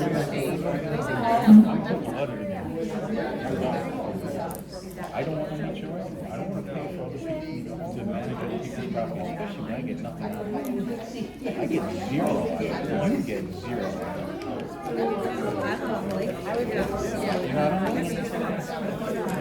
It scares me to put a house that looked like a non New York saying it was a graveyard.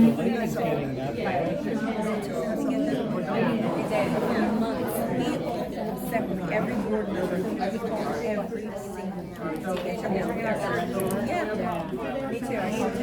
We called them separately, and it's still so much I want to talk about. And still, they took the garbage out, and even if it was somebody doing this right now, HOA was in it doesn't matter. You would have to pay them authority.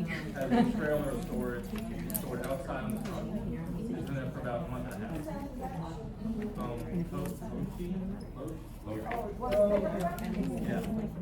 Yeah.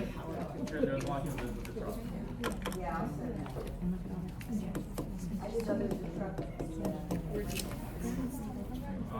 7110 Northwest 4th Ave. They installed, they placed the generator with a fence in front of it without approval. So I send them a violation letter. And Show us where in the docs it's a violation letter, please. Is it the fence or the generator? The generator and the fence, both. Okay. Both. And it was, And you read that, it says in it. okay, you'll hear from our attorney, which is gonna waste more juice. Well, you can go through there until it says if there's any reason that you feel feel that we're violating it, send us an email, and we can discuss it the next week. Okay. Okay. We will send you, This is how we've always done it. we don't need to talk about it anymore. You will hear from our attorney. Remember that, when you ask me on the phone, I expect you to call me and say, you're not doing that, that's not how this is working. Everyone's gonna treat the same exact way. Yeah. 7175. Can't you guys just come to an agreement or a solution? It's not us. Commercial truck. We didn't call court enforcement on them. Would you guys be willing to move the generator into your garage or on the side of the house? Ma'am, I can't afford it, so clearly that's my. To move it? No, I can't afford to install it, so that's obviously my next. But they can't- But $15,000 listen, to put a but listen, propane tank in. It's you've crazy. been more diplomatic. You said, hey, what is your solution? You've Right. been very kind. Yeah, I want this Hey, to be what's your managed, solution? you know, I want That- you guys that to was not it. fight. How long did that take you? 5 seconds? And Right. then we said, actually, I can't afford it, I'm selling it. And I get that, And totally, I don't have a generator, I wish I did. Look how easy it was for you. You just came to me and I gave you an answer. Right. I know you're on the board. Yeah, I know no, there's been it's some just back too and much, forth. yeah, but I'm look, saying, if you just guys approached able me. to move it or not? Of course. It weighs Okay. 700 pounds. Oh. So, But look, yeah. but We look, take- you but just we're- took we're- 2 we're seconds. selling it. You just Yeah. took 2 seconds to ask me, and I gave you the answer. Right, And that's it. okay, That's all so if you guys are in the required. works of selling, would it be reasonable to say like, just to have it gone in a month, Listen, possibly, I will you tell think? them. I don't like you guys fighting like this, we're not a hostile community, so I don't like it being like that. They- So I don't want you guys to be hostile, honestly, I think at the end of the day, Joel's not a bad guy, I know This- him very well. They But I have a know mutual that- best friend. Them calling code enforcement, Joel has had his number for years and years and years, before we've ever even moved here. Them calling code enforcement was a So when retaliation. I think it's concerning to see if you guys installed a propane tank underground. I don't think it was because you had the generator outside. No, I had a conversation with him. Yeah, and he And it was said, because of the propane tank buried or not? Yes, without asking. Is that what they were asking about? They didn't ask. no, It was Tom ask. sent William Buckley pictures of the generator and told William Buckley that we buried a propane tank and we installed the generator and sent him pictures to make You guys must have done it because you asked for permission. instead of Tom. Correct. Yes, Okay. and That is Okay, I understand, and so that was probably a hiccup or a bad thing on his part, maybe a misjudgment, but I feel like, I think that you could, like, you know, We tried you guys calling could come and- together and just be copacetic about we it. tried calling him and talking to him. I know, I think he just now got to an emotional point, and I think that he I'm just. trying to mind my business here. I don't Yeah. want you. You've been very nice. And that took me 2 seconds, and I just gave you the answer. I mean, if you guys are actively trying to sell the generator and you're planning on moving it, I was just saying, like, even for a fence, when I had to put in a fence, I wouldn't change my front door color, I wouldn't change my garage. I had to ask for permission. I had a screen enclosure in front of my house, like in the front door. I had to ask for permission to take it down. So all those things, like that little, even though it's like a small little, you know, decorative fence in a sense, because it's a structure in the front, it's supposed to, you're supposed to ask for permission if you're being compliant. But it's actually But not if a you're just saying, hey, structure. listen, I'm putting it there, I'm selling it. And we did get permission, because Tom said, where are you gonna put it? And Barbara But you did ask for said, approval, but just not, they didn't specify, you know, obviously. I don't think anybody would normally put a it was, generator in front of their it house. was specified because Barbara asked, and Justin said, I don't know where yet. And Barbara said, well, mine's in the front and it's behind bushes. And they all said, okay. Right. So it was I think she actually. means on the side front of her I will house, give not you the the front respect, one. and I will tell you this. I don't want this either. I can Good. assure you. Okay. Right? And again, a simple question, yes. Yeah. I'm going to take care of it. Okay. I'm not going to tell you I'm going to be doing it tomorrow. Right, I It's know it very takes heavy. time, It's I very get heavy. it, I get Listen, it. it's too I wish I expensive. could buy it from you, Too because I expensive love a for me to generator. install. I have a propane tank. Too expensive for me to install. I'm not doing it. Actually, how I'm much just is not it? doing it. For you, Make special us price. an offer, honestly. I have no idea what you go for. They're not I have that a propane expensive. tank, but my propane tank's not buried. Mine's on the side of the house and behind the It wall. won't be big enough then. No? I mean, it's huge, it's as tall as me. It's like 200 gallons. That's an 80 gallon. That Oh. would most likely for your home not be beneficial because you're Even only just going in to the event get of a hurricane, like what's? per 80 gallons. You're going to get about, depending on your appliances, 12-ish hours. So if you're running the home and you're backfeeding it, you have kids, stuff like that. Yeah. You run the AC and the Yeah, that's all I really care about running. minimum stuff. AC in the fridge. 96 hours for a 500 gallon tank. Oh shit, never So mind. listen, that's what we did. I inherited this generator. I already have it dropped. Alright, let me make the phone call. It came out, and yeah, 15 grand. And I'm sorry about your dad. I mean, I don't think that anybody knew that either, but you know, obviously that's super I don't unfortunate. think that matters. No, I know. I appreciate that from you. Not like anyone gives a fuck. Most of you, Right. just with At the you. end of the day, if anybody's a parent that would know, it doesn't make a difference in my life, but still, Correct. you know, I I know it's also, hard on you. unfortunately, I don't need to be putting it out there to act as a crutch. So, bottom line is because you handled it diplomatically and very kindly. Perfect. I think you could have just been handled probably simply and just say, hey, you know what? I mean, normally to say, like, if you're in front of your house and just say, no. But you guys sit there, obviously, with intention to move in, now you're not going to do it. Obviously, I'm not gonna do it, so why would I be up closer to the line? You know what I'm saying? You don't put the cart before the horse. Right. Right? You don't buy tires before you buy a car, because you don't know what you're Okay, buying. so you guys are gonna actively try to sell it and then move on from it all It was. I think it's just gotten, I just hate to see it be toxic, because it wasn't like this, so I don't want all this infighting. I mean, that's why, part of it's the reason why I had to get off the board.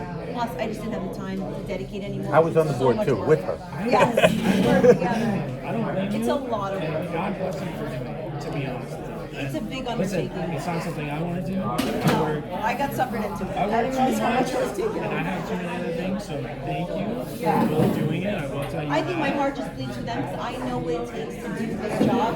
It's a thankless, non-paid job, so it's hard when you're emotionally invested in bettering your community and you don't think that you are. I don't want to spend more money if I were going to. No one does. So, I mean, I just sit for Joel. I don't think I left him with the job of doing that. I couldn't do it anymore. If he needs to hire somebody because, hey, And I understand. long hair. Oh my God. Yeah. Today. That's crazy. I'm shocked. Well, I totally understand. Yeah, I just wish that he would hire someone because I know it's taking a lot from him. This is why they're doing it. Jeff, so, you know what? I would